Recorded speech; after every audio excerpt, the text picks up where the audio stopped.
എല്ലാവർക്കും സലു കിച്ചണിലേക്ക് സ്വാഗതം. ഇപ്പോൾ ശരിക്കും പറഞ്ഞാൽ രാവിലെ എന്തുണ്ടാക്കും എന്നുള്ള ഒരു ചിന്തയാണ് അല്ലേ? എന്നെ പോലെ തന്നെ ആയിരിക്കും നിങ്ങൾ എല്ലാവരും എന്നാണ് തോന്നുന്നത്. അപ്പോൾ രാവിലെ ഇന്നലെയും ഞാൻ നോക്കാം, ഞാൻ ഇഡ്ഡലിയാണ് ഉണ്ടാക്കിയത്. അപ്പോൾ എന്നും ഇഡ്ഡലി ആവുമ്പോഴേക്ക് കഴിക്കുന്നവർക്ക് ഒരു മടുപ്പ് വന്നു. അപ്പോൾ വിചാരിച്ച് ശരി എന്നാൽ ഇന്നിപ്പോൾ ചപ്പാത്തി ഉണ്ടാക്കാമെന്ന്. അങ്ങനെ ഇപ്പം ഞാൻ ചപ്പാത്തിക്ക് എളുപ്പത്തിന് വേണ്ടിയിട്ട് ഞാൻ ഇതിലിട്ടിട്ട് കുഴച്ചെടുക്കുകയാണ് കേട്ടോ. കാര്യം എന്ന് പറഞ്ഞാൽ നമ്മുടെ അടുക്കളയാണെങ്കിൽ കിഴക്ക് വശത്താണ്. അപ്പം അതുകൊണ്ട് തന്നെ സൂര്യ ഉദിച്ചു കഴിഞ്ഞാൽ ഭയങ്കര ഉദിച്ചു കഴിഞ്ഞാൽ എന്ന് പറഞ്ഞാൽ രാവിലെ ആകുമ്പോഴേക്ക് തന്നെ നല്ല ചൂടാണ് കേട്ടോ. പിന്നെ അങ്ങോട്ട് നിൽക്കാനേ പറ്റത്തില്ല. അപ്പം എങ്ങനെയെങ്കിലുമൊക്കെ ജോലി ഒന്ന് തീർത്തിട്ട് മാറാനായിട്ട് നിൽക്കും കേട്ടോ. ഫാനൊക്കെ ഉണ്ട്, പക്ഷെ നമ്മൾ കുക്ക് ചെയ്യുന്ന സമയത്ത് ഇപ്പം ഗ്യാസൊക്കെ ഓൺ ആണെങ്കിൽ നമുക്ക് ഫാൻ ഇട്ടിട്ടൊന്നും കാര്യമില്ലല്ലോ. അപ്പം ഇതാവുമ്പോഴേക്ക് പെട്ടെന്ന് മാവ് കുഴഞ്ഞ് കിട്ടുകയും ചെയ്യും. അപ്പം ഞാൻ എന്താ മാവ് കുഴച്ചെടുത്തിട്ടുണ്ട്. ഇനി ജസ്റ്റ് ഒന്ന് കൈ കൊണ്ടൊന്ന് കുഴച്ചെടുക്കത്തേ ഉള്ളൂ കേട്ടോ. അപ്പം നമുക്ക് എളുപ്പത്തിന് ഉണ്ടാക്കിയെടുക്കാം. ഇതിലാകുമ്പോൾ നല്ല സോഫ്റ്റ് ആയിട്ട് തന്നെ ചപ്പാത്തി കിട്ടും. പിന്നെ പൊതുവേ ഞാൻ ചപ്പാത്തി കൈകൊണ്ട് കുഴക്കുന്നതാണെങ്കിൽ നല്ല സോഫ്റ്റ് ആയിരിക്കുമേ. പച്ചവെള്ളത്തിൽ തന്നെയാണ് ചപ്പാത്തിക്ക് ഞാൻ കുഴച്ചെടുക്കുന്നത്. ചൂടുവെള്ളമൊന്നും ഒഴിച്ച് നമ്മൾ കുഴച്ചെടുക്കേണ്ട ആവശ്യമില്ല. നല്ല വൃത്തി നമ്മൾ പെട്ടെന്ന് അത് കുഴച്ചെടുക്കുകയാണെങ്കിൽ നല്ല സോഫ്റ്റ് ആയിട്ടുള്ള ചപ്പാത്തി നമുക്ക് കൈകൊണ്ട് കുഴച്ചെടുത്താലും കിട്ടും കേട്ടോ.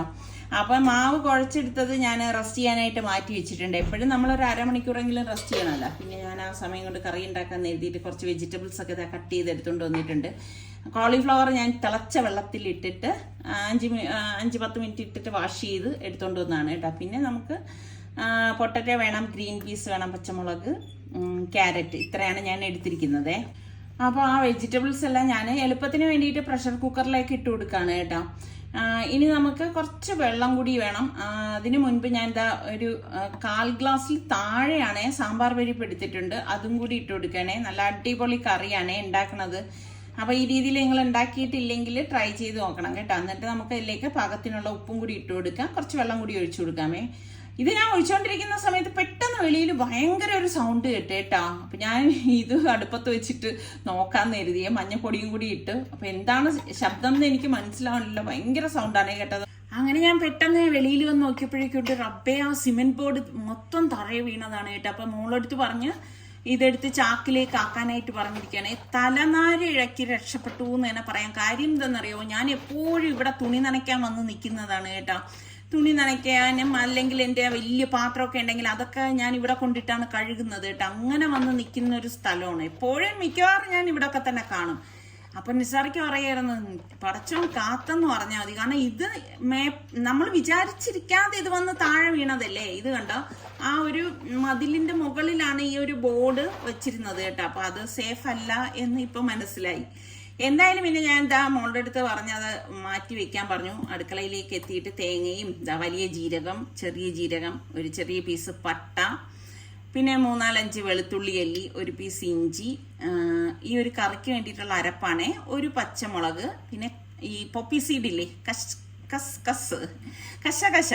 അത് കുറച്ച് വെള്ളത്തിൽ കുതിർത്തതും, പിന്നെ 8-10 കാഷ്നട്ട് വെള്ളത്തിൽ ചൂടുവെള്ളത്തിൽ കുതിർത്ത് വെച്ചിരുന്നാൽ മതി കേട്ടോ. പെട്ടെന്നാവും. പാകത്തിനുള്ള ഉപ്പ്, കുറച്ച് മല്ലിയില, പിന്നെ വേണ്ടത് നമുക്ക് കറിവേപ്പിലയാണ് കേട്ടോ. ഇതൊക്കെ ഇട്ടിട്ട് എടുക്കുമ്പോൾ നല്ല ടേസ്റ്റാണ് ഈ ഒരു കറിക്ക്. ഇതാണ്ട, ഇത് കൽപ്പാസി എന്ന് പറയുന്നതാണ് കേട്ടോ. തമിഴ്നാട്ടിലെ കറികൾക്കൊക്കെ അവർ തമിഴർ ഉപയോഗിക്കുന്ന ഒരു തരം ലീഫ് എന്ന് തന്നെ പറയാം, പായൽ. അപ്പോൾ അതും കൂടി ഇട്ടിട്ട് നമുക്ക് അരച്ചെടുക്കാം. അപ്പോൾ വിസിൽ കേൾക്കുന്നുണ്ട്. ഞാനൊരു 2 വിസിൽ വരെ അതൊന്ന് വേവിച്ചെടുക്കണേ. അപ്പോൾ ആ അരപ്പ് ഒന്ന് അരച്ച ശേഷം കുറച്ച് വെള്ളം കൂടി ഒഴിച്ചിട്ട് നല്ലതുപോലെ ഒന്ന് അരച്ചെടുക്കാം. മഷി പോലെ അരച്ചെടുക്കണം കേട്ടോ ഇതിൻ്റെ അരപ്പെന്ന് പറയുന്നത്. ഇപ്പം ഇതിലേക്ക് നമ്മൾ വേറെ അഡീഷണൽ ആയിട്ട് മസാലപ്പൊടികളൊന്നും ചേർക്കുന്നില്ല. നമ്മളാകെ ഇതിലേക്ക് വേവിക്കാൻ വെച്ചപ്പോഴേക്ക് കുറച്ച് മഞ്ഞൾ ഇട്ടിട്ട് വേവിച്ചത് തന്നെയാണ് കേട്ടോ. നമ്മുടെ വെജിറ്റബിൾസ് ഒക്കെ ഒന്ന് വെന്തിട്ടുണ്ടേ. ഒരുപാട് വെന്തുടഞ്ഞു പോരുത് കേട്ടോ. അത് പ്രത്യേകം ഒന്ന് ശ്രദ്ധിച്ചേക്കണേ. പിന്നെ നമുക്ക് ഇഷ്ടമുള്ള വെജിറ്റബിൾസ് ഒക്കെ നമുക്ക് ഇതിലേക്ക് ചേർത്ത് കൊടുക്കാം. അപ്പം ഞാൻ കുറേ നാളായി കേട്ടോ ഈ ഒരു കറി ഉണ്ടാക്കിയിട്ട്. ചപ്പാത്തിക്ക് നല്ല കോമ്പിനേഷനാണ്, അതുപോലെ അപ്പത്തിനും ഒക്കെ നല്ലതാണ് കേട്ടോ. എന്നിട്ട് നമ്മുടെ ഈ അരപ്പുണ്ടല്ലോ അതിലേക്ക് ഒഴിച്ചു കൊടുക്കാം. ഒഴിച്ചെടുത്ത ശേഷം മിക്സിയുടെ ജാറിലേക്ക് കുറച്ച് വെള്ളം ഒഴിച്ച് പാകത്തിനുള്ള വെള്ളം കൂടി ഒഴിച്ചിട്ട് നന്നായിട്ടൊന്ന് മിക്സ് ചെയ്ത് കൊടുക്കാം കേട്ടോ. അപ്പോൾ ഇനി ഇത് നന്നായിട്ടൊന്ന് വെട്ടിത്തിളയ്ക്കണം. ഞാൻ നേരത്തെ പറഞ്ഞതുപോലെ ഒരുപാട് മസാലപ്പൊടികളൊന്നും നമ്മൾ ഇതിലേക്ക് ചേർക്കുന്നില്ല. കാരണം മല്ലിപ്പൊടിയില്ല, മുളക് പൊടിയില്ല, കുരുമുളക് പൊടിയില്ല, ഇതൊന്നും ചേർക്കാതെയാണ് ഞാനിത് ഉണ്ടാക്കണത്. അപ്പം നല്ല ടേസ്റ്റ് ആയിട്ടുള്ള ഒരു കുറുമയാണ് കേട്ടോ. എന്തായാലും നിങ്ങൾ ട്രൈ ചെയ്ത് നോക്കണേ. എന്നിട്ട് ഒരു പാനിലേക്ക് കുറച്ച് നെയ്യ് ഒഴിച്ചു കൊടുക്കുകയാണ് കേട്ടോ. മസ്റ്റായിട്ട് നെയ്യ് വേണം, അതിൻ്റെ ടേസ്റ്റ് വേറെ ലെവലാവും കേട്ടോ, അടിപൊളിയാകും.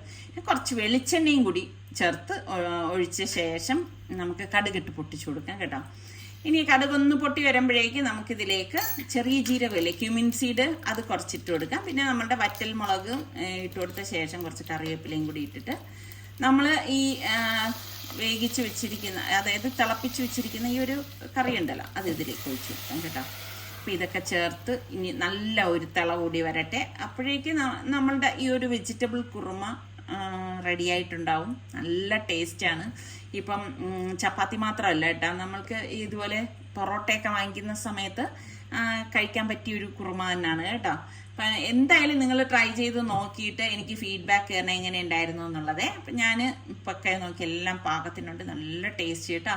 രുചിച്ച് നോക്കിയപ്പോൾ പിന്നെ കുറച്ച് മല്ലിയില ചെറുതായിട്ട് അരിഞ്ഞതും കൂടി നമുക്കിതിലേക്ക് ഇട്ടിട്ട് ഇനിയിപ്പോൾ നമുക്ക് ചപ്പാത്തിക്കൊപ്പം സെർവ് ചെയ്യാം. അപ്പോൾ ഞാൻ ചപ്പാത്തി ഉണ്ടാക്കുന്നതിന് മുന്നോടിയായിട്ട് ഇന്നിപ്പോൾ എന്താ ഉച്ചത്തേക്കുള്ള കറിയും കൂടി റെഡിയാക്കി മാറ്റി വയ്ക്കാമെന്ന് വിചാരിച്ചു. അപ്പോൾ വൃത്തിയാക്കി വെച്ചിരിക്കുന്ന ബീഫ് കുക്കറിലേക്ക് ഇട്ട് കൊടുക്കാം കേട്ടോ. ബീഫ് കറി ഉണ്ടെങ്കിൽ ഉച്ചയ്ക്ക് ഇപ്പം നെയ്ച്ചോറൊക്കെ ആണെങ്കിൽ പെട്ടെന്ന് നമുക്ക് പിന്നെ ജോലി ഒതുങ്ങുമല്ലോ എന്ന് വിചാരിച്ചിട്ടോ. ഇതിലേക്ക് നമുക്ക് ഒരു 3 ടേബിൾ സ്പൂണോളം മല്ലിപ്പൊടിയും 1 ടീസ്പൂണ് മഞ്ഞൾപ്പൊടി, 3/4 ടേബിൾ സ്പൂണ് ഗരം മസാലയും, 2.5 table spoon Kashmiri chilli powder, 1 teaspoon കുരുമുളക് പൊടിയും, പാകത്തിനുള്ള ഉപ്പും, 2 ടീസ്പൂൺ ഇഞ്ചി വെളുത്തുള്ളി പേസ്റ്റും, പിന്നെ നമുക്ക് കുറച്ച് വെളിച്ചെണ്ണയും കൂടി ഇതിലേക്ക് ഒഴിച്ചു കൊടുക്കണം. വെളിച്ചെണ്ണ തന്നെ ഒഴിച്ചു കൊടുക്കണം, എങ്കിൽ മാത്രമേ നല്ല ടേസ്റ്റ് ഉണ്ടാവൂ. അത് വളരെ കുറച്ച് ചേർത്ത് കൊടുത്താൽ മതി. എന്നിട്ട് നന്നായിട്ടൊന്ന് മിക്സ് ചെയ്ത് കൊടുക്കാം. അപ്പോൾ ബീഫ് ആയതുകൊണ്ട് തന്നെ പെട്ടെന്ന് ഇനിയിപ്പം എന്ത് കിട്ടും. പിന്നെ ജസ്റ്റ് ഒന്ന് നെയ്ച്ചോറും കൂടി ഉണ്ടാക്കിയെടുത്താൽ മാത്രം മതിയല്ലോ. അപ്പോൾ പിന്നെ ഉച്ചത്തെ കാര്യം പിന്നെ വേറെ ഒന്നും നോക്കേണ്ട ആവശ്യമില്ല. എന്നിട്ട് പ്രഷർ കുക്കർ മൂടി വെയിറ്റ് ഇട്ടിട്ട് ഞാനൊരു 6 വിസിൽ വരെയാണ് ഇത് വേവിച്ചെടുക്കുന്നത്. അത് അടുപ്പത്തേക്ക് വെച്ച ശേഷം എന്താ നമ്മുടെ ചപ്പാത്തി മാവ് ഉണ്ടാ നല്ല സോഫ്റ്റ് ആയിട്ട് വന്നിരിക്കുകയാണ്. ഇതുള്ളത് കൊണ്ട് നമുക്ക് പെട്ടെന്ന് കുഴച്ചെടുക്കാനൊക്കെ പറ്റും കേട്ടോ. അപ്പോൾ ഇത് ഞാൻ ഉരുളയാക്കിയിട്ട് ഇനിയിപ്പോൾ ഒന്ന് പരത്തി ചുടാനായിട്ട് പോവാണ് കേട്ടോ. ഇപ്പം ഇവിടെ കുറേ ദിവസമായി ചപ്പാത്തി ഉണ്ടാക്കിയിട്ട്. നിങ്ങൾക്ക് രാവിലെ കഴിക്കാൻ ഏത് തരം പലഹാരമാണ് ഇഷ്ടം? ശരിക്കും പറഞ്ഞാൽ ഈ മിക്ക വീടുകളിലും എനിക്ക് തോന്നുന്നു ഡിന്നറിനാണ് കൂടുതൽ ചപ്പാത്തി ഉണ്ടാക്കുന്നതെന്നാണ് തോന്നുന്നത്. എനിക്കറിയത്തില്ല നിങ്ങളുടെ വീട്ടിലൊക്കെ എങ്ങനെയാണ്. ചോറ് കഴിക്കുന്നവരുണ്ടോ? നമ്മുടെ ഇവിടെ ആരും രാത്രി ചോറ് കഴിക്കില്ല. പണ്ടൊക്കെ ആയിരുന്നെങ്കിൽ ഞാൻ ചോറേ കഴിക്കത്തുള്ളൂ ഇരുന്നിട്ട്. എനിക്ക് വേണ്ടിയിട്ട് ഞാൻ ചോറ് മാറ്റി വെക്കുകയും ഒക്കെ ചെയ്യുമായിരുന്നു രാത്രി കഴിക്കാനായിട്ട്. പക്ഷെ ഇപ്പം എത്രയോ വർഷമായി ഞാൻ രാത്രി ചോറങ്ങനെ കഴിക്കാറില്ല. കഴിക്കണം എന്ന് എനിക്ക് തോന്നാറുമില്ല കേട്ടോ. പിന്നെ എന്തെങ്കിലും പലഹാരമാണെങ്കിൽ ഞാൻ അങ്ങനെ കഴിക്കത്തില്ല കേട്ടോ. എന്തെങ്കിലും വളരെ കുറച്ച് അങ്ങനെ മാത്രമേ കഴിക്കത്തുള്ളൂ. പലപ്പോഴും ഞാൻ കഴിക്കാതിരിക്കലാണ് കൂടുതലുള്ളത് കേട്ടോ. അപ്പോൾ ഇവിടെ നിസാർക്ക് എപ്പോഴും എന്നെ വഴക്ക് പറയും, എന്തെങ്കിലും ഒന്ന് കഴിക്കണം എന്നുള്ളതാണ് പറയുന്നത്. പക്ഷെ ഇങ്ങനെ കഴിക്കാതിരുന്നിട്ടും വണ്ണത്തിനൊന്നും ഒരു കുറവൊന്നുമില്ല. എനിക്കൊന്നും അറിയത്തില്ല എന്താണ് എന്നുള്ളതൊന്നും. അപ്പോൾ എന്തായാലും എന്താ ചപ്പാത്തി റെഡിയായി വന്നിട്ടുണ്ട്. അപ്പോൾ ഇനി ഇത് ബാക്കിയുള്ള ചപ്പാത്തിയെല്ലാം ഞാൻ ഇവിടെ നിന്ന് ചുട്ട് മാറ്റാണ് കേട്ടോ. ഞാനിങ്ങനെയാണ് കേട്ടോ ഉണ്ടാക്കണതും ചുടുന്നതും ഒക്കെ ഒരേ സമയമായിരിക്കും. ആ സമയം സ്റ്റീമൊക്കെ പോയ ശേഷം നമ്മുടെ ബീഫ് വെന്തിട്ടുണ്ട്. അപ്പം ഇത് കൊണ്ട് തീർന്നിട്ടില്ല കേട്ടോ. ഇനി കുറച്ച് കലാപരിപാടികളും കൂടി ഇതിൽ ചെയ്യാനുണ്ട്. അപ്പോൾ ഒരു കടായി അടുപ്പത്തേക്ക് വെച്ചു, കുറച്ച് വെളിച്ചെണ്ണ ഒഴിച്ചു. പിന്നെ നമ്മൾ പെരിഞ്ജീരകം ഇല്ലേ, വലിയ ജീരകം, അതിട്ടൊന്ന് പൊട്ടിച്ച ശേഷം നമുക്കിതിലേക്ക് വറ്റൽമുളക് കട്ട് ചെയ്തിട്ട് കൊടുക്കാം. ഇനി നമുക്കിതിലേക്ക് വേണ്ടത് കുറച്ചധികം കറിവേപ്പിലയാണ് കേട്ടോ. അതും കൂടി ഇട്ട ശേഷം നമ്മൾ ഈ വെന്തിരിക്കുന്ന ബീഫ് ഇതിലേക്ക് ഇട്ടിട്ട് ഒന്ന് വരട്ടിയെടുക്കും. ബീഫ് വയ്ക്കുമ്പോഴൊക്കെ എനിക്ക് സുലുവിന് ഓർമ്മ വരും കേട്ടോ. പക്ഷെ സുലുവിന് ഇപ്പോൾ വരുമ്പോഴൊന്നും അങ്ങനെ ബീഫ് കഴിക്കണം എന്നുള്ള ആഗ്രഹമില്ല. അതൊക്കെ മതിയായെന്ന് പറഞ്ഞു. അപ്പം അതുകൊണ്ട് ഇപ്പം സുലു വരുമ്പോഴും അങ്ങനെ ബീഫ് ഉണ്ടാക്കലും ഒന്നുമില്ല. നിങ്ങൾ കണ്ടിട്ടില്ലേ നമ്മുടെ വ്ളോഗ്? അപ്പം അതെല്ലാം ഉണ്ടാക്കി വെച്ചു. അങ്ങനെ നമ്മൾ പിന്നെ കുറേ പണികളൊക്കെ ഉണ്ടായിരുന്നു കേട്ടോ. ഞാൻ അതൊന്നും വ്ളോഗ് എടുക്കാൻ പോയില്ല, കാരണം ഇന്ന് പുറത്ത് വേണ്ട ഒരു ആവശ്യം ഉണ്ടായിരുന്നത് കൊണ്ട് പിന്നെ ഞാൻ അതൊന്നും വീഡിയോ എടുക്കാനായിട്ട് നിന്നില്ല. ഈ വീഡിയോ എടുപ്പും പിന്നെ നമ്മളുടെ ജോലി എല്ലാം കൂടി ആകുമ്പോഴേക്ക് കുറച്ച് ടൈം നമുക്ക് കൂടുതൽ വേണം. എല്ലാം കൂടിയിട്ട് നമ്മൾ പെട്ടെന്നൊന്നും നടക്കത്തില്ല കേട്ടോ. അപ്പോൾ സനക്കുട്ടി ഇതേ റെഡിയായി വന്ന് നിൽക്കുകയാണ് കേട്ടോ. അവൾക്ക് വെളിയിൽ പോകണമെന്ന് പറഞ്ഞു കഴിഞ്ഞാൽ ഭയങ്കര സന്തോഷമാണ് കേട്ടോ. ടാറ്റ ടാറ്റ എന്നൊക്കെ പറഞ്ഞ് നിൽക്കും. കൊച്ചു പിള്ളേരുടെ വർത്തമാനം കേൾക്കാൻ തന്നെ എന്തൊരു രസമാണ്. അപ്പൊ അത് അത്യാവശ്യം നല്ല വെയിലും ഉണ്ട് കേട്ടോ. നല്ല മഴ പെയ്യാനാണോ എന്നൊന്നും അറിയത്തില്ല, നല്ല ചൂടുണ്ട് കേട്ടോ. അപ്പം എനിക്ക് തോന്നുന്നു ഇപ്പൊ ഈ അടുത്ത് ഞാൻ പത്രത്തിലൊക്കെ വായിച്ചു പാലക്കാടൊക്കെ നല്ല ചൂടുണ്ടെന്ന്. തിരുവനന്തപുരം ഒട്ടും മോശമല്ല കേട്ടോ, നല്ല ചൂട് തന്നെയാണ്. അപ്പൊ അങ്ങനെ നമ്മള് ഇത്രയും പേരല്ലേ ഉള്ളൂ. സലു ഓഫീസിലേക്ക് പോയി. അപ്പൊ പിന്നെ ഈ നേരത്തെ പോയിട്ട് നേരത്തെ വരണം എന്നുള്ളത് കൊണ്ടാണ് പിന്നെ ഊണ് കഴിച്ച് ഉടൻ തന്നെ നമ്മളിതാ പുറത്തേക്ക് ഇറങ്ങിയതേ. പണ്ടൊക്കെ ഗൾഫിലാണ് ഇത്ര ചൂട് തോന്നുന്നത്, ഇപ്പൊ നമ്മുടെ നാട്ടിലുമായി. സനക്കുട്ടി എവിടെയാ പോണത്? ടാറ്റ എവിടെയാ? സനക്കുട്ടിക്ക് ഒരു സർപ്രൈസ് കൊടുക്കണം അല്ലേ? എന്താണ് ഇഷ്ടമുള്ളൊരു സാധനം? നമ്മള് പോണതേ നിസാർക്കയുടെ ഒരു ഫ്രണ്ടിന്റെ വീട്ടില് നമ്മൾ പോയപ്പോഴേക്ക് അവിടത്തെ ആ മോളുടെ ഒരു ടോയ് കണ്ടപ്പോഴേക്ക് സനക്കുട്ടിക്ക് അത് ഭയങ്കര ഇഷ്ടപ്പെട്ടു കേട്ടാ. അപ്പൊ നിസാർക്ക പറഞ്ഞു ആ മോക്ക് വാപ്പ വാങ്ങിത്തരാം കേട്ടോ എന്നൊക്കെ പറഞ്ഞു. പക്ഷെ ഇതിനിടയ്ക്ക് നിസാർക്കക്ക് നേരം കിട്ടിയില്ല. അപ്പൊ ഞാൻ ഓൺലൈനിൽ സെർച്ച് ചെയ്തപ്പോഴേക്കും നിസാർക്ക പറഞ്ഞു വേണ്ട, ഇവിടെ പരുത്തിക്കുഴിയില് മൈ ബേബി എന്ന് പറഞ്ഞൊരു ഷോപ്പിൽ നിസാർക്ക കണ്ടിരുന്ന് ഇങ്ങനെ ഇതുവഴി പാസ് ചെയ്ത് പോയപ്പോൾ നമുക്ക് അങ്ങോട്ടേക്ക് പോവാന്ന് പറഞ്ഞു. അവിടെ എത്തി കാർ പാർക്ക് ചെയ്ത് വന്നപ്പോൾ അവിടെ താഴെ ഈ ഷോപ്പ് കണ്ടേ, ഡ്രസ്സൊക്കെ ഇങ്ങനെ ഹാങ് ചെയ്തിരിക്കുന്നത്. അപ്പം ജസ്റ്റ് ഞാനൊന്ന് ഇറങ്ങാമെന്ന് എഴുതിയിട്ട് കയറി. നിസാർക്ക് പറഞ്ഞു വന്ന കാര്യം നടത്തണം എന്നല്ല, അതിൻ്റെ ഇടയിൽ പുട്ട് കച്ചവടം നടത്താനാണെന്നാണ് നിസാർക്ക് ചോദിക്കണത്. അപ്പം ഇതുവരെ വന്നതല്ലേ, എന്തായാലും നല്ല കളക്ഷൻസ് ഒക്കെ ഉണ്ടോയെന്ന് നോക്കാൻ വേണ്ടി കയറിയേനെ. അങ്ങനെ നമ്മൾ നേരെ ഈ ഷോപ്പിലേക്ക് കയറിയത് മാത്രമേ ഓർമ്മയുള്ളൂ കേട്ടോ. സനക്കുട്ടി ഉണ്ടല്ലോ നമ്മുടെ കൈ വിട്ട് ഓടി വന്നത് ആ ബൈക്കിലേക്ക് അങ്ങ് കയറി കേട്ടാ. അവൾക്ക് ഭയങ്കര ഇഷ്ടമാണ് ഇതുപോലെയുള്ള ബൈക്ക്, സ്കൂട്ടർ, കാറൊക്കെ. അത് നമ്മുടെ വീട്ടിലെ കാർ നിങ്ങൾ കണ്ടിട്ടില്ലേ? അപ്പോൾ ഉണ്ട് ഞാൻ നോക്കുമ്പോഴേക്കുണ്ട് നമ്മൾ ഗൾഫിലൊക്കെയാണ് ഇതുപോലെയുള്ള ടോയ്സ് ഒക്കെ ഞാൻ കണ്ടിട്ടുള്ളത് കേട്ടോ. ശരിക്കും പറഞ്ഞാൽ എല്ലാ തരം ഇതുപോലെയുള്ള കുട്ടികൾക്ക് കളിക്കത്തക്ക ടോയ് കാറുകളും ബൈക്കും ഇതുപോലെയുള്ള സ്കൂട്ടറും ഒക്കെ ഉണ്ട്. അപ്പൊ ആ സ്കൂട്ടർ കണ്ടപ്പോൾ ഉടനെ അവൾക്ക് സ്കൂട്ടർ വേണം. കയറി അങ്ങ് ഇരുന്നിട്ട് അവളങ്ങ് ആക്സിലേറ്റർ കൊടുക്കുകയാണ്. ഇതാ കൈ കണ്ട ആക്സിലേറ്റർ പിടിക്കുന്ന നോക്കിയേ. അവളുടെ വിചാരം അതിൽ കൊണ്ടാണ് ഇത് ഓടുന്നതെന്നാണ് കേട്ടോ. അപ്പൊ താഴെ ഒരു പെഡലുണ്ട്, അതിൽ ചവിട്ടുമ്പോഴാണ് ഓടുന്നത്. ആള് നന്നായിട്ടൊക്കെ ഓടിക്കുന്നുണ്ട്. പിന്നെ ഇതാ ഇതുപോലെയുള്ള ബൈക്കുകൾ സത്യം പറഞ്ഞാൽ കാണുമ്പോൾ നമുക്ക് ഭയങ്കര ഒരു വലിയവർക്ക് പോലും ഒരു ആകാംക്ഷ തോന്നും കേട്ടോ, കയറിയിരുന്ന് ഓടിച്ചാൽ എങ്ങനെയുണ്ടെന്നുള്ളത്. ഇത് നമ്മുടെ വീടിന്റെ അത്ര ദൂരത്തൊന്നും അല്ല കേട്ടോ. പരുത്തിക്കുഴിയില് പള്ളിത്തെരുവ് ജുമാ മസ്ജിദിന്റെ നേരെ ഓപ്പോസിറ്റ് ആണ് ഈ ഷോപ്പ്. അപ്പൊ ഇതാ സനക്കുട്ടി ആ അടുത്ത കാറിൽ, ഓരോ കാറിലും സ്കൂട്ടറിലും ഒക്കെ അവളുടെ ആഗ്രഹം അങ്ങ് തീർക്കുവാണ് കേട്ടാ, ഇരുന്ന് ഓടിച്ചിട്ട്. നമ്മളിങ്ങനെ ഒരറ്റത്തുനിന്ന് അവളെ വലിച്ചോണ്ട് വരും, അവളിതാ ഈ സ്കൂട്ടറിൽ കയറി അങ്ങിരിക്കും. ഇങ്ങനെ അങ്ങ് നിന്നിട്ട് ഇതാ അടുത്തല്ലേ. അപ്പൊ ആ ഷോപ്പിലെ ആള് പറയുന്നുണ്ട് കുഴപ്പമില്ല കുഞ്ഞല്ലേ ഇരിക്കട്ടെ എന്ന്. അതായത് കണ്ടോ, ഇതൊന്നും അവളുടെ പ്രായത്തിൽ ഇരിക്കുന്നതല്ല, ഇതിന്നും ചെറിയ കുഞ്ഞുങ്ങളായിരിക്കുമ്പം ഇരിക്കേണ്ടതാണ്. ഇപ്പം അതാ കണ്ട അവൾ ഇരിക്കുമ്പോൾ നല്ല രസമുണ്ട്. ഞാൻ അപ്പം സാറിക്കടുത്ത് പറഞ്ഞു അത് വാങ്ങിയാലോ എന്ന് ചോദിച്ചേ. ഇപ്പൊ ഇതാ ഫാബിമോക്ക് ആ വണ്ടി ഇതിപ്പോ വലിയവർ ഓടിക്കുന്നതാണ് കേട്ടോ. അപ്പൊ 10-16 വയസ്സൊക്കെ ഉള്ള കുട്ടികളും ഓടിക്കത്തക്ക വണ്ടിയാണ് ഇത്. അതിലിരുന്നത് സനക്കുട്ടിക്ക് ദേഷ്യം വന്നിട്ട് അടിക്കുകയാണ് കേട്ടാ. അപ്പൊ ഞാൻ എന്ത് ചെയ്തെന്നാ അവളെയും കൂടി ബാക്കിൽ പിടിച്ചിരുത്തി കേട്ടാ. ഇത് നല്ല പവറുള്ളതാണ് കേട്ടാ. അപ്പൊ എന്തായാലും ഇവിടെ വരുന്നവർക്ക് ഒട്ടും നിരാശയില്ലാതെ മടങ്ങാം. അത്ര നല്ല അടിപൊളി ടോയ്സ് ഒക്കെ ഈ ഒരു ഷോപ്പിലുണ്ട് കേട്ടോ. എന്തായാലും ഇനി കൂടുതലൊന്നും പറ്റത്തില്ല. അപ്പൊ അവൾ ആഗ്രഹിച്ചതുപോലെ ആ ഒരു സ്കൂട്ടർ ഇതാ നമ്മൾ വാങ്ങിയിട്ട് ഏത് വേണമെന്ന് അവളുടെ അടുത്ത് തന്നെ ചോദിച്ചു. അങ്ങനെ അവൾ സെലക്ട് ചെയ്തതാണ് ഈ ഒരു റെഡ് സ്കൂട്ടർ. കൊള്ളാല്ലേ, എനിക്ക് ഇഷ്ടപ്പെട്ട. എന്തായാലും അങ്ങനെ നമ്മൾ ഇതാ വെളിയിലിറങ്ങിയപ്പോഴേക്കുണ്ട് ഇങ്ങനെ ആകാശമൊക്കെ മങ്ങിയിരിക്കുന്നുണ്ട് കേട്ടാ. എന്റെ റബ്ബേ, ഞാനാണെങ്കിൽ വീട്ടില് തുണി നനച്ചിട്ടിരിക്കുകയാണ്. അപ്പൊ ഇതാ നിസാർക്ക കാർ എടുത്തിട്ട് വന്നു കേട്ടോ. സ്കൂട്ടർ ഡിക്കിയിൽ വെക്കേണ്ട, അകത്ത് വെച്ചാൽ മതി എന്ന് പറഞ്ഞു. നിസാർക്ക അതാ കാർമേഘം നോക്കി മൂടി കെട്ടിയിരിക്കുകയാണ്. അപ്പൊ ഞാൻ ചോദിച്ചു ഫാബിമോളെ തുണി അകത്തിട്ടോന്ന് ചോദിച്ചപ്പോ ഇല്ലാന്ന് പറഞ്ഞു. എന്റെ റബ്ബെ, ഇന്ന് എന്റെ തുണികൾ കംപ്ലീറ്റ് നനഞ്ഞത് തന്നെ. അതാ കണ്ട മഴ, അതാ നല്ല ശക്തമായിട്ട് മഴ പെയ്യുന്നുണ്ട്. ഞാൻ വിചാരിച്ചു വീട്ടിലെത്തുമ്പോ മഴ കാണത്തില്ലാന്നേ, പക്ഷെ ഇവിടെ എത്തിയപ്പോഴേക്കും എന്താ നല്ല മഴ കേട്ടാ. എന്റെ തുണി ഇനിയിപ്പം ടെറസിൽ നിന്ന് എടുത്തിട്ടും ഒരു കാര്യം ഉണ്ടെന്ന് തോന്നുന്നില്ലേ. എന്തായാലും വീടെത്തി, ഇനിയിപ്പം ഞാൻ തുണി എടുക്കാനൊന്നും പോകുന്നില്ല. അപ്പൊ ഇന്ന് രാവിലെ ഒരു 6 മണിയൊക്കെ ആയപ്പോഴേക്ക് ഞങ്ങൾ കൊച്ചിയിലേക്ക് പോവാണ് കേട്ടാ. അവിടെ ഞങ്ങൾക്കൊരു ഷൂട്ടുണ്ട്. അപ്പൊ അതിന് വേണ്ടിയിട്ടാണ് പോണത്. ഇപ്പൊ കുറെ വർഷമായി കേട്ടാ നമ്മൾ കൊച്ചിയിലേക്ക് ഒക്കെ യാത്ര വന്നിട്ട്. എനിക്ക് വന്ന് നമ്മുടെ തിരുവനന്തപുരത്ത് ലുലു വന്ന ശേഷം നമ്മൾ അങ്ങോട്ടേക്കുള്ള യാത്രകൾ തീരെ ഇല്ലാണ്ടായി. മറ്റേതെന്ന് പറഞ്ഞു കഴിഞ്ഞാല് ഇടയ്ക്കൊക്കെ ഓരോ സാധനങ്ങൾ വാങ്ങാനും ഒക്കെ നിസാറിക്കടുത്ത് പറഞ്ഞിട്ട് നമ്മളങ്ങനെ എറണാകുളം, കൊച്ചി അങ്ങനെ ഒരു യാത്രകൾ ഉണ്ടായിരുന്നു. ഇപ്പൊ പിന്നെ അതിന്റെ നമ്മുടെ ഇവിടെ എല്ലാം കിട്ടുന്നത് കൊണ്ട് അതിന്റെ ഒരു ആവശ്യമില്ലല്ലോ. അപ്പൊ ഈ ഒരു ഷൂട്ട് ഉള്ളത് കൊണ്ട് ഇപ്പൊ നമ്മൾ ഇറങ്ങിയാണ്. അപ്പം കുറച്ചുകൂടി രാവിലെ ഇറങ്ങാന്നാണ് ഞാൻ പറഞ്ഞിരുന്നത്. അപ്പം സാർക്ക് പറഞ്ഞ അത്രയും നേരത്തെ ഇറങ്ങേണ്ട ആവശ്യമില്ലല്ലോ, നിസ്കാരം എല്ലാം കഴിഞ്ഞ ശേഷം ഇറങ്ങിയാൽ മതിയല്ലോ എന്ന് കരുതിയാണ് പിന്നെ 6 മണിയൊക്കെ കഴിഞ്ഞപ്പോഴേക്കും നമ്മൾ ഇറങ്ങിയത് കേട്ടോ. അപ്പൊ ഞാൻ ഉദ്ദേശിച്ചതെന്ന് വെച്ചാൽ വെയില് നല്ല ചൂടൊക്കെ ആയി കഴിഞ്ഞാൽ കുഞ്ഞിനെയൊക്കെ കൊണ്ടുപോകുമ്പോഴേക്ക് പിന്നെ ബുദ്ധിമുട്ട് വരുമല്ലോ. അപ്പൊ അതിനേക്കാളും രാവിലെ ആവുമ്പോഴേ, ഞാൻ എപ്പോഴും പറയില്ലേ രാവിലത്തെ യാത്ര നല്ല സുഖമുള്ളതാണ്. പക്ഷെ ഇപ്പൊ ഇറങ്ങിയപ്പോ കുഴപ്പമില്ല, വലിയ ചൂട് വന്ന് തുടങ്ങിയിട്ടില്ല കേട്ടോ. പിന്നെ നമ്മൾ ഫുഡ് ചായ പോലും കുടിക്കാതെയാണ് വീട്ടിൽ നിന്ന് ഇറങ്ങിയതേ. അങ്ങനെ ഇവിടെ വന്നു, നല്ല അടിച്ച ചായ അടിച്ചു വെച്ചിരിക്കുന്നുണ്ടോ, ഞങ്ങളുടേതല്ല കേട്ടോ അത്. അങ്ങനെ ഞങ്ങള് നല്ല അടിച്ച ചായയൊക്കെ പറഞ്ഞു. അത് കുടിക്കുമ്പോൾ തന്നെ ഒരു പ്രത്യേക സുഖമാണ്. അപ്പം പിന്നെ എന്നാൽ പിന്നെ ഇവിടെ നിന്ന് തന്നെ ബ്രേക്ക്ഫാസ്റ്റും കഴിച്ചിട്ട് പോകാമെന്ന് കരുതി. അപ്പം ഇപ്പം പലയിടത്തും റെസ്റ്റോറൻറ്റ് ഗ്യാസിൻ്റെ പ്രോബ്ലം കാരണം റെസ്റ്റോറൻറ്റും കാര്യമൊന്നും ഇല്ലല്ലോ. ഇനി അങ്ങോട്ടൊന്നും ഫുഡൊന്നും കിട്ടാതെ ഇതാകുമ്പോൾ നമുക്കറിയാമല്ലോ. അപ്പം ഇവർ വിറകടുപ്പിലൊക്കെയാണ് ഉണ്ടാക്കുന്നതെന്നൊക്കെയാണ് മുൻപ് പറഞ്ഞു കേട്ടിട്ടുള്ളത്.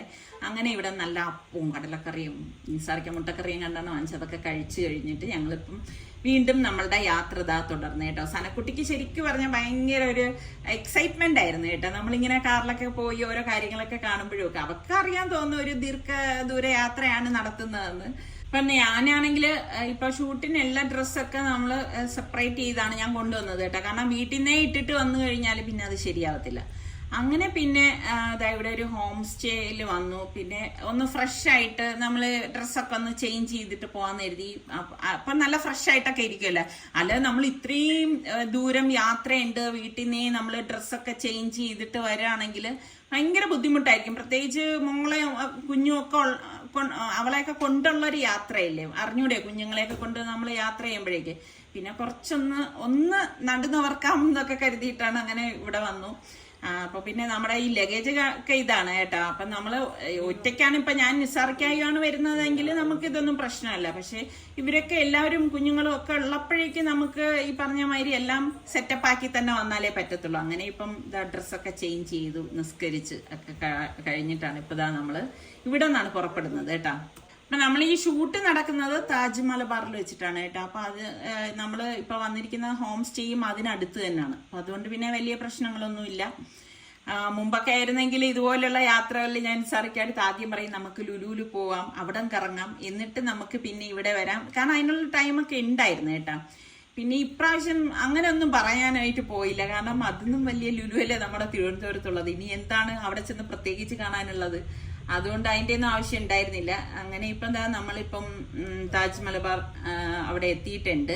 കുറച്ച് നേരത്തെ ആണെന്ന് തോന്നുന്നു കേട്ടോ നമ്മൾ എത്തിയത്. കാരണം ഇത്രയും ദൂരെ യാത്ര ചെയ്തൊക്കെ വരണത് കൊണ്ടാണ് എല്ലാം നേരത്തെ ഇനി താമസിക്കണ്ടല്ലോ എന്ന് വിചാരിച്ച് ഓരോ കാര്യങ്ങൾ ചെയ്യുന്നത്. പിന്നെ നമ്മൾ ഇതുപോലെ ദൂരെ യാത്രകളിൽ നമുക്ക് എന്തെങ്കിലും ഫംഗ്ഷനോ എന്ത് തന്നെ ഉണ്ടെങ്കിലും നമ്മൾ കുറച്ച് നേരത്തെ യാത്ര ചെയ്യുന്നത് തന്നെയാണ് നല്ലത്. നമുക്കിപ്പോൾ പറയാൻ പറ്റത്തില്ലല്ലോ, ഒരു യാത്രയിൽ നമുക്ക് ട്രാഫിക് ഉണ്ടാവോ, തിരക്കുണ്ടാവോ, വേറെ എന്തെങ്കിലും പ്രശ്നങ്ങൾ ഉണ്ടാവോ. അപ്പൊ നമ്മൾ കാരണം മറ്റുള്ളവർക്ക് ബുദ്ധിമുട്ടുണ്ടാവാൻ പാടില്ല എന്ന് നമ്മൾ ഓരോരുത്തരും ചിന്തിക്കണം കേട്ടോ. അതുകൊണ്ടാണ് നേരത്തെ വന്നത് കേട്ടോ. അങ്ങനെ ഇവിടെ എത്തിയിട്ടുണ്ട്. അപ്പൊ ഇവിടെ എത്തിയപ്പോഴേക്കും മനസ്സിലായി ഇനിയിപ്പോ പ്രോഗ്രാം തുടങ്ങാനായിട്ടൊരു ഏകദേശം ഒരു അരമണിക്കൂറെങ്കിലും എടുക്കും തോന്നുന്നു. അപ്പൊ ഞാനും ഫാബി മോളെയൊക്കെ വിളിച്ചിട്ട് ഞങ്ങള് കുറച്ചു നേരം ഇവിടെ വെയിറ്റ് ചെയ്തപ്പോൾ കുറച്ചുകൂടി താമസം ഉണ്ടെന്ന് തോന്നുന്നു. അപ്പൊ ഞാൻ പറഞ്ഞു മോളെ നമുക്ക് പുറത്തേക്ക് ഇറങ്ങി ഇതൊക്കെ ഒന്ന് കാണാമെന്ന് പറഞ്ഞു. നല്ല ആംബിയൻസ് കേട്ടോ. ഇവിടെ നോക്കുമ്പോഴേക്ക് എന്തൊരു ഭംഗിയാണെന്നറിയാവോ. ഇത് ശരിക്കും ഒരു ഐലൻഡ് ആണെന്ന് തോന്നുന്നു കേട്ടോ. നല്ല വെയിലുണ്ടെങ്കിലും കാറ്റുണ്ട് കേട്ടോ. അത് കാരണം ആ ഒരു ചൂടിന്റെ തീവ്രത അറിയുന്നില്ല. പിന്നെ ഇതാ വെള്ളത്തിനരികത്തല്ലേ നിൽക്കുന്നത്. നല്ല രസമുണ്ട്, നല്ല ആംബിയൻസ്, ഫോട്ടോഷൂട്ടിനൊക്കെ പറ്റിയ നല്ല അടിപൊളി സ്ഥലം കേട്ടോ. സനക്കുട്ടിയാണ് നിൽക്കുന്ന നോക്കിയേ, അവൾക്ക് ആ ക്യാപ്പൊക്കെ വെച്ചിട്ട് ഫോട്ടോ എടുക്കണം കേട്ടോ. അങ്ങനെ കുറച്ച് നേരമൊക്കെ നമ്മൾ അങ്ങോട്ടും ഇങ്ങോട്ടൊക്കെ നടന്നു. അപ്പോൾ അത് അവിടെ ഒരു ഊഞ്ഞാലൊക്കെ ഇട്ടിട്ടുണ്ട്. നല്ല രസമുണ്ട് കേട്ടോ. സത്യം പറഞ്ഞാൽ ഇതിൽ ഇരുന്ന് കഴിഞ്ഞാൽ നമുക്ക് ഉടനെ എഴുന്നേറ്റ് പോകാനേ തോന്നത്തില്ല കേട്ടോ. സലക്കുട്ടി എങ്ങനെ നമ്മളെയും പിടിച്ചിരുത്തി അങ്ങനെ ഇരിക്കുകയാണ് കേട്ടോ. ഇതൊക്കെ കണ്ടിങ്ങനെ ആസ്വദിച്ച് നല്ല രസമുണ്ട്. ഇവിടെ ഇന്ന് സമയം പോകുന്നത് തന്നെ അറിയത്തില്ല കേട്ടാ. ഇവിടെ ഇരിക്കുമ്പോൾ തന്നെ നമുക്ക് ഷിപ്പും ബോട്ടും ഒക്കെ അങ്ങോട്ടും ഇങ്ങോട്ടും ഒക്കെ പോണത് കാണാം. ശരിക്കും പറഞ്ഞാൽ ഇവിടെ നിന്ന് അങ്ങോട്ട് എഴുന്നേറ്റ് പോകാനേ തോന്നുന്നില്ല. അപ്പൊ നിസാറിക്ക പറയുന്നുണ്ട് വന്ന കാര്യം ഇതല്ല എന്ന് പറയുന്നുണ്ട് കേട്ടാ. അപ്പൊ ഞാൻ പറയുന്നുണ്ട് കുറച്ചു നേരം ഇതൊക്കെ ഒന്ന് കണ്ട് ആസ്വദിച്ചിട്ട് അകത്തേക്ക് പോവാം, അപ്പോഴേ കറക്റ്റ് ആ ഒരു ടൈമിങ് കാര്യങ്ങളൊക്കെ ആവത്തുള്ളൂ എന്ന് പറഞ്ഞിട്ട് ഇവിടെ ഇരുന്ന് ഇങ്ങനെ നോക്കുമ്പോൾ നിങ്ങൾക്ക് ഇതിൽ കാണുമ്പോൾ തന്നെ അറിയാലോ എത്ര ഭംഗിയായിരിക്കും. അപ്പൊ നേരിട്ട് കാണുമ്പോൾ ഉള്ള അവസ്ഥ പറയേണ്ടതല്ല കേട്ടോ. അത്ര രസമാണ് കേട്ടോ. സനക്കുട്ടിക്ക് അത് കണ്ട ഞാൻ പറയുന്നുണ്ട് പോവാൻ മോളെ എന്ന് പറയുമ്പോഴേക്കും അവൾ അനങ്ങുന്നില്ലേ. ഏകദേശം ഒരു 6-6:30 മണിയൊക്കെ ആയപ്പോഴേക്കും നമ്മളുടെ ഷൂട്ടെല്ലാം കഴിഞ്ഞു കേട്ടോ. അപ്പൊ ഇനിയിപ്പോ നമുക്ക് നേരെ വീട്ടിലേക്കാണ് പോകേണ്ടത്. ഇപ്പം ഡ്രൈവ് ചെയ്യേണ്ടത് നമ്മുടെ സലു ആണ് കേട്ടോ. അപ്പൊ സലു പറയണ്ട് എത്ര ദൂരാണ് ഇനി നമ്മൾ പോകാനുള്ളതെന്ന്. മുമ്പൊക്കെ ആണെങ്കിൽ അവന് ഭയങ്കര ഡ്രൈവിങ്ങിൽ ഭയങ്കര ക്രൈസ് ഒക്കെ ആയിരുന്നു കേട്ടോ. ഇപ്പൊ അത്ര വലിയ ക്രൈസ് ഒന്നും ഞാൻ അങ്ങനെ അവനിൽ കാണുന്നില്ല. അപ്പൊ ഇതൊക്കെയാണ് നമ്മളുടെ ഇപ്പോഴത്തെ വിശേഷങ്ങൾ എന്ന് പറയുന്നത്. അപ്പം സബ്സ്ക്രൈബ് ചെയ്യാതെ കാണുന്ന ആരെങ്കിലും ഒക്കെ ഉണ്ടെങ്കിൽ നിങ്ങൾക്ക് നമ്മുടെ ചാനൽ ഇഷ്ടപ്പെടാണെങ്കിൽ സബ്സ്ക്രൈബ് ചെയ്യാൻ മറന്നു വരുത് കേട്ടോ. എന്തായാലും നമുക്ക് ഇനിയിപ്പം അടുത്ത് നല്ല റെസിപ്പിയും അടിപൊളി വ്ളോഗും ആയിട്ടൊക്കെ കാണാം. ഇനിയിപ്പം നേരെ വീട്ടിലെത്തിയാൽ മതി എന്നുള്ള ഒരു ചിന്തയാണ് കേട്ടോ. അപ്പൊ അടുത്തിനി കാണുന്നത് വരെ എല്ലാവർക്കും ബൈ ബൈ.